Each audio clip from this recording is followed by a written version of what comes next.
और क्या हाल है मेरे दोस्तों। मैं आप सभी दोस्तों का श्वेता पाक कला में स्वागत के साथ साथ अभिनंदन करती हूँ। आप लोग कैसे हो। आज श्वेता पाक कला में बना आंवला कैंडी। आज की कैंडी हमने दो तरह के बना के तैयार की। एक हमने तीखी खट्टी चटपटी बनाई है और दूसरी वाली थोड़ी सी मीठी बना के तैयार की है।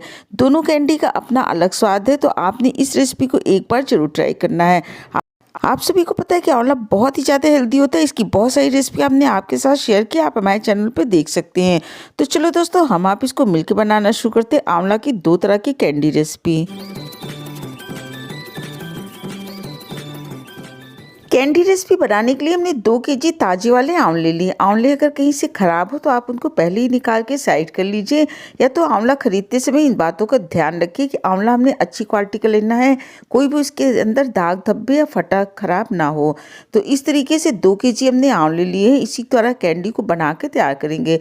तो सबसे पहले आंवले को हमने 2 से 3 बार अच्छी तरीके से पानी से हल्का सा रगड़ते हुए धुल के साफ कर लिया और इसको अब 2 हिस्से में बांट देते हैं, क्योंकि आज की कैंडी हमने 2 तरह के बना के तैयार करनी है। एक हम चीनी वाली बना के तैयार करेंगे, दूसरी हमने गुड़ वाली बना के तैयार करना है। तो एक थाली के अंदर सबसे पहले चीनी वाली कैंडी के लिए हमने आंवले को निकाल के अलग कर लेना है। तो सबसे पहले हमने आंवले को स्टीम करके तैयार कर लेना है। इसके लिए हमने स्टीमर ले लिया, उसके अंदर लगभग 400 से 500 ml के करीब पानी को डाल दिया है। पानी को डालने के बाद सारे आंवले के पीस को इसके अंदर रख देते हैं। आपने एक बार भी आंवले की कैंडी इस तरीके से आंवले को स्टीम करके बना के तैयार किया तो एकदम से परफेक्ट कैंडी बन के तैयार होती, काफ़ी दिनों तक स्टोर रहती, बिल्कुल भी ख़राब नहीं होती है। तो इस तरीके से सारे आंवले को इसके अंदर हमने रख देना, कवर करके गैस की मीडियम फ्लेम पे। जब पानी के अंदर उबाल आ जाता है तो हमने सिर्फ इसको 3 से 4 मिनट तक पका के तैयार करना। आंवले को ओवर कुक बिल्कुल नहीं करिएगा। अगर आप इसको ज़्यादा पका देंगे तो इसकी कैंडी उतनी परफेक्ट नहीं बनेगी। हल्का से इसको हमने कच्चा ही रखना है। इस तरीके से देखिए, उबाल आने के बाद इसको सिर्फ हमने 3 से 4 मिनट तक पका के तैयार किया। गैस की फ्लेम को बंद कर देते हैं। पूरे आंवले को निकाल के एक थाली के अंदर रख लेते हैं। पूरे आंवले को हमने निकाल के रख लिया। अब दूसरा बैच हमने स्टीम करके तैयार कर लेना है। तो वापस हमने उसी स्टीमर को ले लिया, उसके अंदर 1 गिलास पानी था, आधी गिलास पानी इसके अंदर और डाल देते हैं। उसके बाद सारे आंवले के पीसेस को इसके अंदर रख देते हैं। जैसे पहला बैच हमने पका के तैयार किया था, सेम दूसरा बैच भी उसी तरीके से उतना ही पका के हमने तैयार कर लेना है। इसको भी जब पानी इसके अंदर उबाल आ जाता है उसके बाद सिर्फ 3 से 4 मिनट तक हमने पकाना। बहुत ज़्यादा ओवर कुक इसको मत करिएगा। आपको पता है कि आंवले में एक निशान लगा होता है, जो पहले से जब आप आंवले को पका के तैयार करेंगे तो इसी तरीके से सारे पीसेस अलग हो जाते हैं।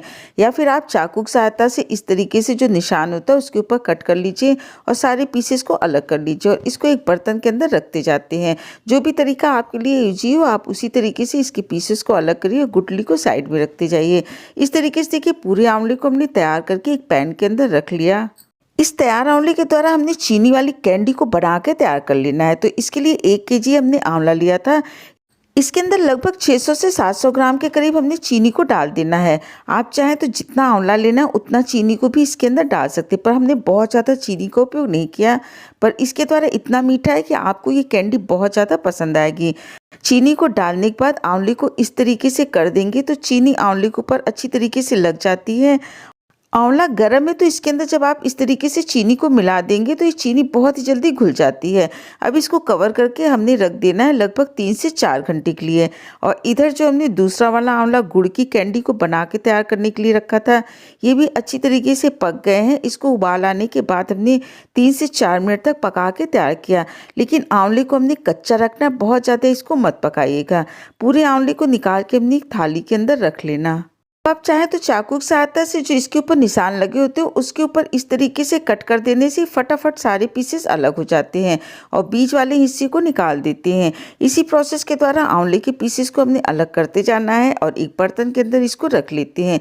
जिस भी बर्तन के अंदर रखिएगा उसको कवर करने के बाद उसके अंदर चींटी वगैरह ना जाए, इस तरीके से आप बर्तन का उपयोग करिएगा। गुड़ वाली कैंडी भी हमने 1 केजी आंवले के द्वारा बना के तैयार की है, तो इसके अंदर भी 600 से 700 ग्राम के करीब गुड़ का उपयोग करेंगे।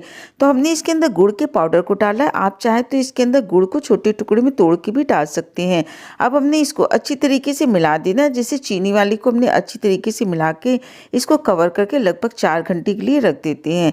और 4 घंटे बाद देखिए इसने पूरे पानी को छोड़ दिया है। अब हमने आंवले को अच्छी तरीके से मिला देना है। आंवले को गुड़ के साथ इसी तरीके से 3 से 4 दिन तक रहने दीजिएगा। बीच बीच में आप इसको 1 से 2 बार जरूर चला दीजिएगा, जिससे सारी सामग्री मिलती जुलती रहे और गुड़ की पूरी मिठास आंवले के अंदर आ जाए। इधर जो हमने चीनी वाली कैंडी को बना के रखा है, इसको भी रखे हुए लगभग 2 से 3 घंटे हो गए। एक बार आप इसको अच्छी तरीके से मिला दीजिए और 3 से 4 दिन तक इसको भी इसी तरीके से रहने देते हैं, पर बीच-बीच में इसको भी आप अच्छी तरीके से मिला दीजिएगा।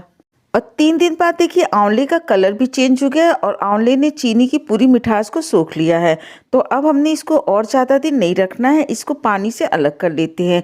तो इसके लिए हमने एक थाली ले ली, थाली के ऊपर एक कटोरी को रख देते हैं, उसके ऊपर एक छन्नी को रख दिया और पूरे आंवले को हमने छान के तैयार कर लेना है और इसका पूरा पानी थाली के अंदर इकट्ठा हो जाएगा। इस तरीके से देखिए दोनों अलग हो गए हैं। अब जो थाली के अंदर पानी इसका इकट्ठा हुआ उसको वापस से उसी पैन के अंदर डाल देते हैं, जिससे इस पानी को हमने एक जार के अंदर भर के रख लिया। जब गर्मी का सीजन आएगा तो इसके द्वारा शरबत को बना के गर्मी के सीजन में भी आप आंवले के स्वाद को आसानी से ले सकते हैं। इसको स्टोर करके रख लेते हैं और आंवले को 3 घंटे के लिए इसी तरीके से छोड़ देते हैं, जिससे इसका जो भी एक्स्ट्रा पानी हो वो थाली के अंदर इकट्ठा हो जाए और इस पानी को हमने वापस से उसी जार के अंदर डाल देना है। इधर जो आंवला कैंडी हमने छन्नी के अंदर रखी थी, इसको 2 थाली के अंदर फैला देती, जिससे इसको सूखने में आसानी होगी। अगर आपके घर छोटे बच्चे तो आप इसको 1 दिन सुखा के और इसके ऊपर चीनी का पाउडर लगा के तैयार करके रख सकते हैं। बच्चे घूमते फिरते इसको इसी तरीके से ख़त्म कर देंगे।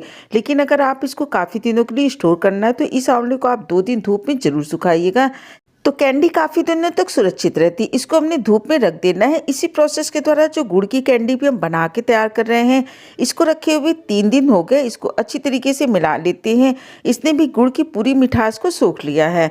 अब इसको भी एक छन्नी के अंदर छान लेते हैं। जो भी इसका एक्स्ट्रा पानी निकला हुआ है, इसको भी एक किसी भी डिब्बे के अंदर आप भर के फ्रिज के अंदर स्टोर करके रख सकते हैं। जब भी गर्मी का सीजन आए तो इसके द्वारा आप शरबत को बना के तैयार कर सकते हैं और इसको भी थाली में फैलाने के बाद 1 दिन के लिए धूप में रख देते हैं। अगर आपके यहाँ धूप कम निकल रही है तो आप इसको 2 दिन सुखाइए। अगर धूप ठीक ठाक है तो आप इसको 1 दिन सुखा के तैयार कर लीजिए और 1 दिन बाद देखिए ये अच्छी तरीके से सूख गए हैं। जब ये अच्छी तरीके से सूख जाते हैं तो हाथों में बिल्कुल भी चिपकते नहीं हैं। 2 केजी आंवले के लिए हमने 100 ग्राम चीनी को पीस के तैयार किया है। इसके अंदर करीब 4 से 5 टेबलस्पून चीनी के पाउडर को डाल देते हैं। डाल के इसको अच्छी तरीके से मिला लेना है। जब आप कैंडी के ऊपर अच्छी तरीके से चीनी को लगा देंगे तो हर एक आंवले कैंडी के ऊपर चीनी अच्छी तरीके से लग जाती है, जो इसको काफ़ी दिनों तक सुरक्षित रखती है। बिल्कुल भी ख़राब नहीं होती, चाहे जाड़ा हो, गर्मी हो या फिर बरसात हो। और इस तरीके से पूरी कैंडी को हमने एक बोल के अंदर इकट्ठा करके रख लिया और आपको दिखाते बहुत ही ज़्यादा टेस्टी कैंडी बन के तैयार हुई है। इसी प्रोसेस के द्वारा गुड़ वाली कैंडी को भी हमने 1 दिन सुखा के तैयार किया। गुड़ वाली कैंडी को थोड़ी तीखी, थोड़ी चटपटी, थोड़ी सी मीठी बना के तैयार करेंगे। तो पूरी कैंडी को हमने एक थाली के अंदर निकाल के रख लेना है, जिसके अंदर हमने चीनी वाली कैंडी को बना के तैयार किया था। अब इस पूरी कैंडी को कर देते हैं साइड में और इसके अंदर थोड़ी सामग्री को और डाल देते हैं। तो 2 टेबलस्पून चीनी के पाउडर को इसके अंदर हमने डाल दिया। उसके बाद आधा टेबलस्पून इसके अंदर हमने काली मिर्च का पाउडर डाल दिया। इसके अंदर हमने आधा टेबलस्पून जीरे के पाउडर को डाल दिया। आधा टेबलस्पून इसके अंदर हमने सेंधा नमक डाल दिया और चौथाई टेबलस्पून से थोड़ा ज़्यादा काला नमक डाल दिया। इसको अच्छी तरीके से मिला लेते हैं। आप चाहें तो इसके अंदर हींग डाल लीजिए, अजवाइन डाल लीजिए, चाट मसाला डाल लीजिए या फिर आमचूर पाउडर को भी डाल सकते हैं।